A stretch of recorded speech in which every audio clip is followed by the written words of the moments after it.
د مالیې وزارت د عوایدو رئیس وایي چې توانېدلې د مالیاتو د راټولولو برخه برېښنایي کړي او د عوایدو د راټولولو الکترونیکي کولو ورسره د زیاتو عوایدو د راټولولو په برخه کې مرسته کړي او سیستم یې هم شفاف کړی دی. زموږ دغه په دې کال کې ډېر ښه لاسته راوړنه دا و چې په 33 نورو ولایتونو کې چې سیستم مو هغه تطبیق کوو. نو د عوایدو سیستم اوس په 33 ولایتونو کې تطبیقیږي.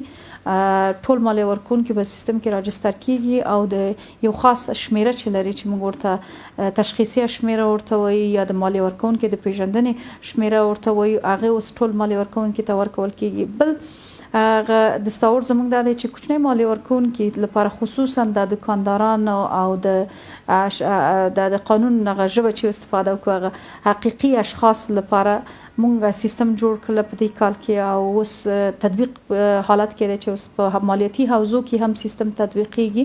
په ټوله کې په افغانستان کې د مالیه ورکولو فرهنګ څنګه ارزوي تاسو؟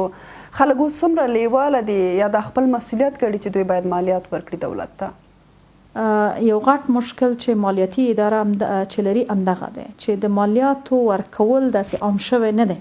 یعنی خلکو نه مالیه اخیستل معنی دا ده چې یو جبر دی او موږ غواړو چې دغه فکر تغییر ورکو د خلکو چې دا جبر نه دی، دا یو مسؤلیت دی د خپل د هیواد د بقا لپاره، د خپل د هیواد د خودکفایي لپاره او د خپل هیواد چې په یو په دنیا کې یو نوم ولري او یو ښه اقتصاد ولري. نو دوی باید خپل مالیه په وخت زمان باندې ورکړي. دغه افغان چارواکي په اقتصاد کې لوړې زده کړې کړي او د افغانستان له امریکایي پوهنتون څخه خپله ماستري بشپړه کړې ده. لیمن یازی، امریکا غږ آشنا ټلویزیون، کابل.